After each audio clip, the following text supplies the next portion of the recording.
à la procrastination. Bah, écoutons les conseils du jeune ami de ce Ab, ton frère, alors La qu'il nous éclaire nos procrastination, lanternes. c'est ce moment où quand tu rentrais chez toi après les cours, tu te persuadais que tu ferais tes devoirs. Mais évidemment, tu te retrouvais à les faire le lendemain matin dans le bus. Et aujourd'hui, ça s'est peut-être multiplié. Ça, c'est une dinguerie. 14 secondes de vidéo, hein. Mais les faire le matin, je sais pas comment on fait. Malade, mon dos. Peut-être à la dernière seconde, genre 22h30, tu dois dormir à 22h, à 23h, vas-y, Bélec.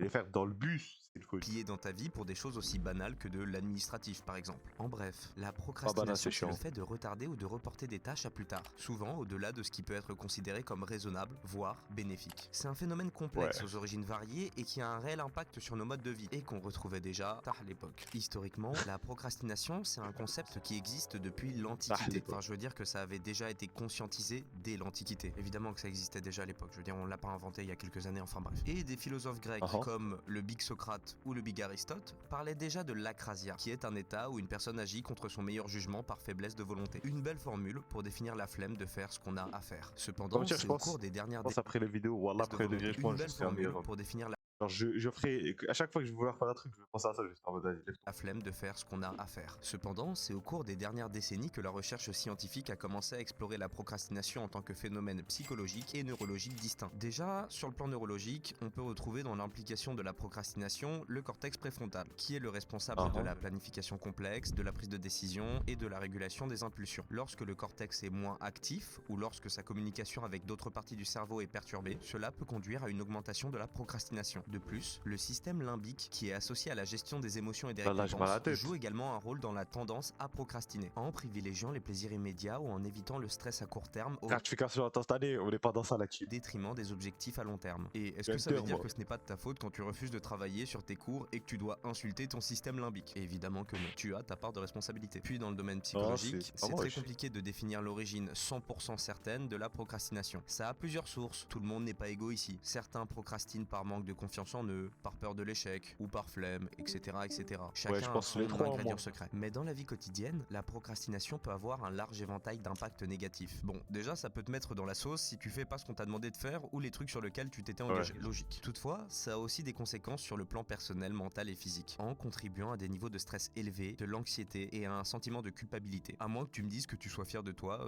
dès que t'as repoussé toutes tes tâches. En bref, la procrastination, c'est un phénomène multidimensionnel qui englobe des aspects neurologiques, psychologiques et comportementaux. C'est compliqué, c'est pas un phénomène face auquel on est tous égaux, mais c'est un phénomène face auquel on Je vais pas mentir, je suis trop affecté par ça, hein. Genre, je suis vraiment beaucoup trop affecté par ce de merde, hein, tu vois. Parce qu'en plus, moi, j'ai un truc de marre, tu vois. Genre, moi, vous voyez, genre, jamais, imaginons, j'ai un truc à faire et que je peux le diviser sur plusieurs jours, j'aimerais trop pouvoir faire ça. Si jamais tu as ce pouvoir, t'es le roi de ce monde. Frère. Voilà, t'as gagné la vie. Sauf que moi, quand j'essaie de faire ça, et en fait, le problème, c'est que moi, mon inspiration, elle vient d'un coup, tu vois.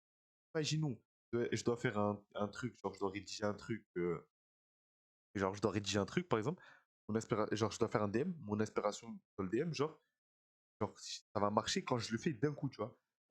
Genre moi, je sais pas, je fais mon DM, frère, je m'arrête à la question 4, je reviens le lendemain, allez, question 5, on fait. Non, frère, ça n'existe pas. tous assez Pas facile. possible. C'est d'ailleurs souvent accompagné d'un biais intéressant, à la fois positif mais parfois trompeur, qu'on peut appeler l'effet du nouveau départ. Ce concept du nouveau départ décrit la tendance à se lancer dans des objectifs de changement de comportement ou à s'engager dans des tâches reportées à des moments qui marquent un nouveau départ. Et ces moments, c'est souvent soit des dates calendaires significatives, comme le nouvel an, des événements personnels, comme un anniversaire, ou même le prochain lundi. Mais pourquoi? Pourquoi les repères temporels sont importants? Eh bien, parce que les repères temporels nous aident à séparer le passé du présent, dans le sens où ils offrent une opportunité psychologique de laisser derrière soi les échecs ou les comportements non désirés et de Change de vie, à partir du moment où je devais de l'argent, je ne paierai plus. Je pense que je dois avancer. commencer avec une ardoise vierge. Ils fournissent un cadre temporel qui peut rendre les objectifs à long terme plus immédiats et tangibles. En résumé, les repères temporels offrent des occasions de réinitialisation et de renouvellement. Ça peut créer un effet sournois, où tu ne te fies qu'à la date fixée sans prendre en compte le fait que, tu peux aussi avoir la flemme lundi prochain ou même le jour du nouvel an. Si tu n'as pas eu envie de faire quelque chose aujourd'hui, lundi ça va peut-être pas être mieux. Mais ces repères peuvent aussi être stratégiquement utilisés pour combattre la procrastination et favoriser le développement de nouvelles habitudes et comportements positifs. Mais comment? Laisse-moi d'abord te parler d'une étude. Wallah, c'est le plus grand youtubeur de tout le temps. Et quoi cette vidéo? Je suis aspiré par la vidéo. Voilà, je vais dire des trucs, tu vois, parce que j'ai pas ma tête, mais là, je vais dire, voilà, il est trop fort. C'est trop un monstre. C'est qui ce monstre, voilà. Dernière à examiner Il y comment a le tout qui cerveau va. apprend. La musique, les bruitages, la voix, le timbre. Oh, ouais, mais j'ai la barre. Des règles linguistiques en écoutant des sons comme des consonnes et des voyelles. Et grosso modo, les chercheurs voulaient comprendre comment notre cerveau réagit à différents sons lorsqu'on apprend de nouvelles règles de langue. Alors ils ont trouvé que le cerveau traite les consonnes et les voyelles de manière différente, ce qui est important Ah, pour comprendre comment fonctionne une langue. Et c'est cool. Mais surtout que la formation de la compétence linguistique venait d'une répétition de ces consonnes et voyelles. Bon, et là tu te dis, logique. Mais mine de rien, on a souvent tendance à oublier que c'est la répétition et la structure qui nous permettent d'apprendre de nouvelles choses, et qu'on ne sera jamais ouais. habitué à une activité ou une nouvelle langue si on ne répète pas cette chose sur une période donnée. Je vous renvoie d'ailleurs au concept de la courbe de l'oubli dans cette vidéo qui illustre un peu le pourquoi du comment. Pour créer une nouvelle habitude, il Ok, pourrait mec. être utile de la répéter régulièrement et de façon structurée. Et là vient le concept de l'habitude domino. Maintenant, on va procéder étape par étape pour que tu comprennes ce que c'est et comment bien l'utiliser. L'habitude Ok, mec. domino, c'est une habitude qui sur le long terme peut participer à corriger d'autres comportements. C'est ce petit domino qui va participer à engager les autres. C'est ce petit domino qui peut créer l'inertie initiale pour provoquer un élan positif vers l'accomplissement de tâches plus importantes et contre la procrastination via la Ah, répétition. ah. Et pour la structure de cette répétition, est-ce que tu te souviens des repères Aide-moi à être un homme temporels dont on meilleur, mec. parlait juste avant? Eh bien, tu peux les lier à tes habitudes domino pour créer des repères temporels quotidiens intégrés sur une journée de 24 heures pour C'est constamment créer vrai l'effet. que je me souviens que parce que tu connais tout le monde à des périodes quand t'es un gros lard comme moi et que genre tu fais pas sport, tu vois, genre tout le monde a un repère en se disant vas-y là, je fais du sport, tu vois. Moi personnellement c'était genre sport chez moi donc je peux pas aller à la salle. Ouais, I don't got, bah, je peux pas aller à la salle quoi, tu vois. Et genre par exemple pendant le confinement c'est le meilleur exemple que j'ai, je disais eh, vas-y, je me dis vas-y j'ai pas envie de grossir pendant le confinement et tout, et je vais faire du sport comme ça j'arrive après glow up, je suis un monstre, tu vois. Là les raclis, là le buzz. Bon, pas mentir que ça a duré 2 jours, tu vois, mais par contre là l'année dernière, l'été dernier quand je me suis vas-y je vais sécher, tu vois, parce que je suis trop gras, ça devenait critique. J'ai dit, vas-y, je vais essayer, je fais du sport. Et genre, à partir du moment où je l'avais, tu sais, comment ça s'appelle, j'avais fait genre pendant 2 semaines, et ben après, genre, c'était un automatisme. Moi, genre, je le faisais du sport, et tu sais, je m'en rendais même pas compte. Il y a des jours, carrément, j'étais en mode, attends, j'ai fait du sport là aujourd'hui ou pas?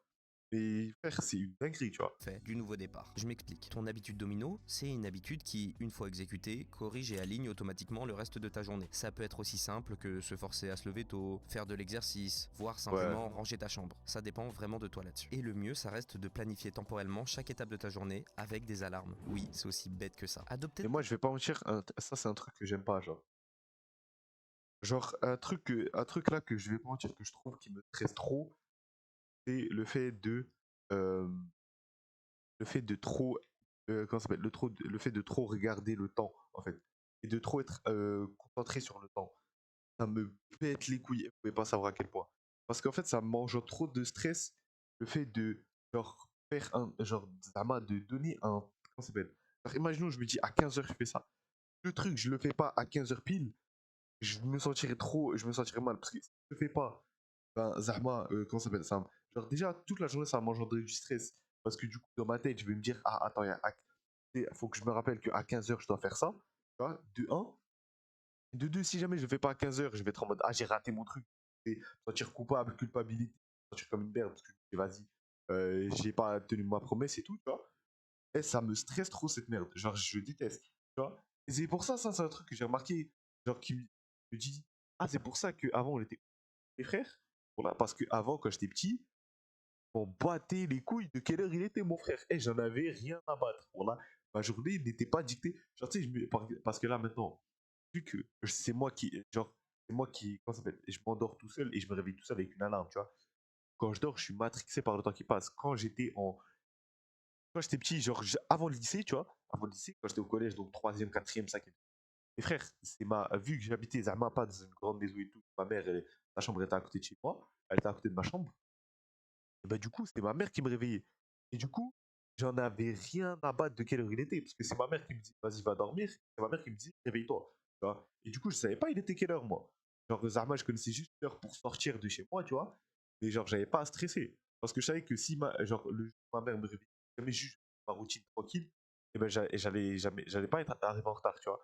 Sauf que là, maintenant, quand je suis là, à chaque fois que je dors, je me dis, attends, donc là, si je dors là, je calcule mes heures de sommeil, tout ça, et ça me pète les couilles, ça me stresse de fou, frère.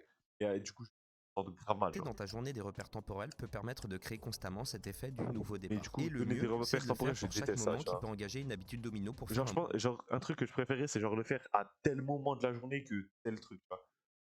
Parce que je dis ou pas, genre, je me dis, eh, c'est mieux que je fasse ça dans l'après-midi que faire ça à genre 16h. Bon départ. À 7h, tu te lèves car tu sais qu'après tu seras dans l'esprit d'accomplir tes tâches. À 15h, tu fixes un réveil car tu sais qu'à cette heure-ci tu as terminé de digérer ou tu te sens en forme. Ou encore à 18h, tu sais que tu as généralement un pic d'énergie avant d'être fatigué tout le reste de la soirée. Et bien pour chacune de ces horaires, tu vas fixer une alarme. Et là, je sens venir le gars qui va me dire que oui, mais à 15h il est à la bibliothèque. Bah je sais pas moi, mets ton portable en mode vibreur ou alors ne le fais pas.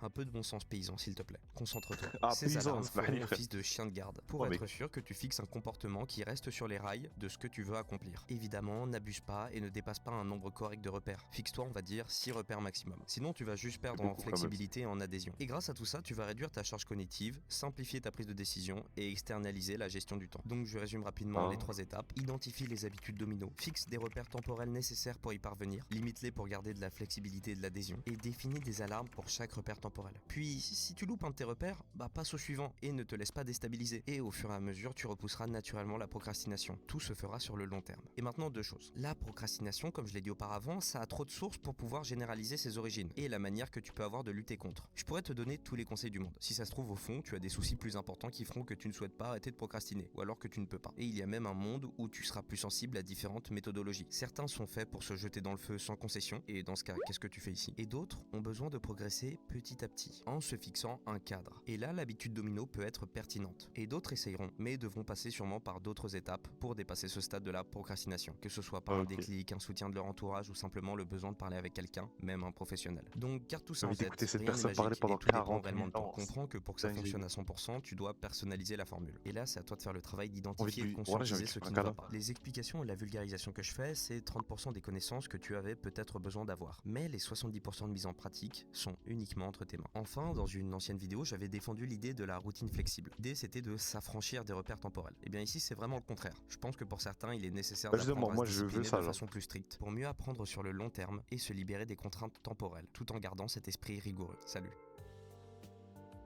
Frère, tu es le roi de ce monde, par Allah.